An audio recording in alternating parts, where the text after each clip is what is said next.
छह तस्वीरें इस वक्त आपके सामने हैं। प्रधानमंत्री नरेंद्र मोदी ने सबसे पहले मतदान किया। रक्षा मंत्री राजनाथ सिंह की तस्वीरें आप देख रहे हैं।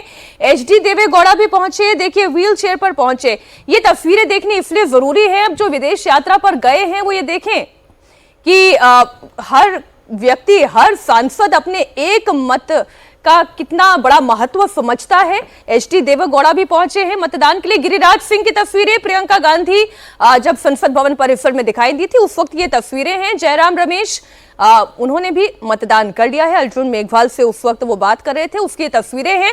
ललन सिंह विक्ट्री साइन दिखा रहे हैं। वो ये कह रहे हैं कि जीत एनडीए के कैंडिडेट की तय है। एनडीए सांसदों के अंदर जोश निश्चित तौर पर ज्यादा दिखाई देगा भी। लेकिन सबसे मासूमी भरा बयान पी जनार्दन रेड्डी जी का था, जिन्होंने ये भी कहा कि अंतरात्मा की आवाज पे वोट दें और ये भी कहा कि मैं नहीं जानता क्रॉस वोट क्या होता है। सर उससे भी ज्यादा बयान आत्मविश्वास से भरा हुआ लबालब की हम जीत रहे हैं।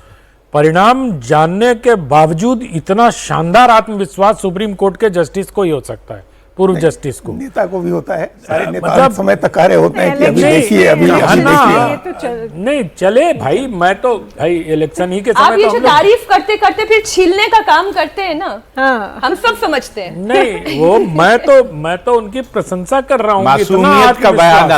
इतना आत्मविश्वास नेताओं में नहीं होता। इनकी तो बॉडी लैंग्वेज भी कह रही है कि हाँ एकदम कॉन्फिडेंट है, जीत ही रहे हैं। और उसको डांट भी रहे हैं रिपोर्टर को कि तुम बार बार एक ही सवाल पूछेगा क्या? 3 दिन भी जवाब दिया पहले, अब फिर दूंगा क्या? तो यहाँ वो नेता नहीं है, ये स्पष्ट हो जाता है। नेता को उपराष्ट्रपति को नेता होना भी नहीं चाहिए सर। यही सोच के INDIA गठबंधन ने उनको उम्मीदवार भी बनाया।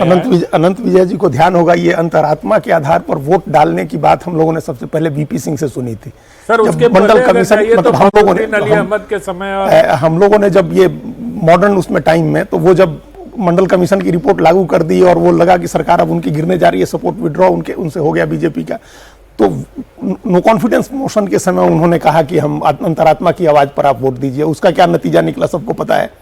फिर 1999 में अटल बिहारी वाजपेयी जी की सरकार, हम लोगों ने सुना अंतरात्मा की आवाज पर वोट दीजिए, नतीजा क्या हुआ। तो आमतौर पर अंतरात्मा की आवाज पर वोट डालने वाली अपील का कोई असर नहीं होता है।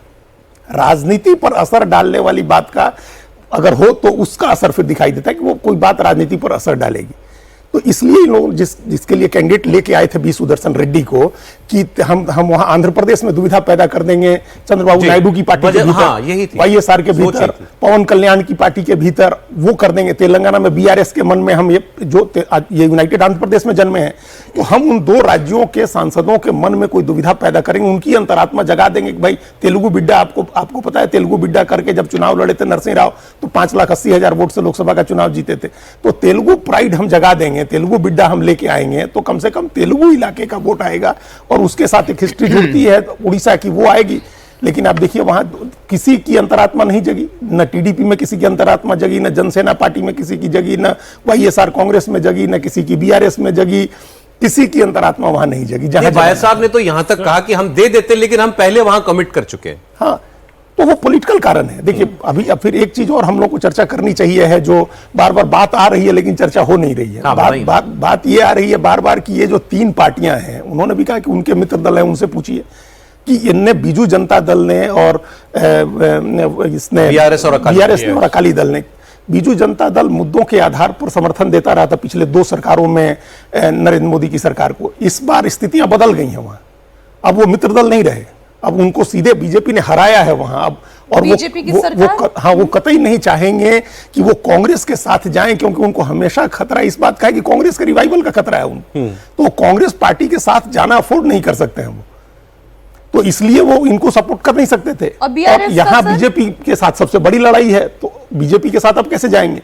तो आपके लिए बीच का रास्ता है कि आप एब्सटेन करें दोनों में से किसी के साथ। BRS के साथ क्या इशू है? BRS के साथ भी यही सबसे बड़ा इशू क्या है, उनकी बेटी जो के कविता हटी हैं, उन्होंने आरोप लगाया है अपने पिता पर, अपने भाई पर, दोनों भाइयों पर, चचेरे भाई जो हरीश राव हैं उनके ऊपर भी और सगे भाई KT रामाराव के ऊपर, कि ये लोग हमारी पार्टी को बीजेपी के साथ ले जाना चाहते हैं। ये लोग, आप पिताजी आपको धोखा दे रहे हैं, आपको बीजेपी के साथ मिला देंगे।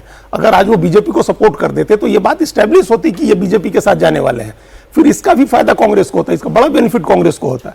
तो ये उनकी भी मजबूरी थी, तो स्थितियां बदल गई हैं। वहां उनका भी दुश्मन नंबर 1 कांग्रेस है। कांग्रेस ने हटाया उनको, बिल्कुल कांग्रेस पार्टी में बीजेपी तीसरी प्लेयर है। वोट दोनों का एक जैसा है, दोनों वोट आधार दोनों का एक जैसा है। वो कांग्रेस के यानी साथ कि मतदान की प्रक्रिया से अपने आप को अलग रखते हुए भी उन्होंने एनडीए का ही सपोर्ट कर दिया। वो तो हो गया, अपने आप सपोर्ट हो गया, लेकिन अपने जो उनके ऊपर जो आरोप लग रहे हैं कि ये बीजेपी के साथ चले जाएंगे, उस आरोप को उन्होंने फिर कम किया, थोड़ा बचाया।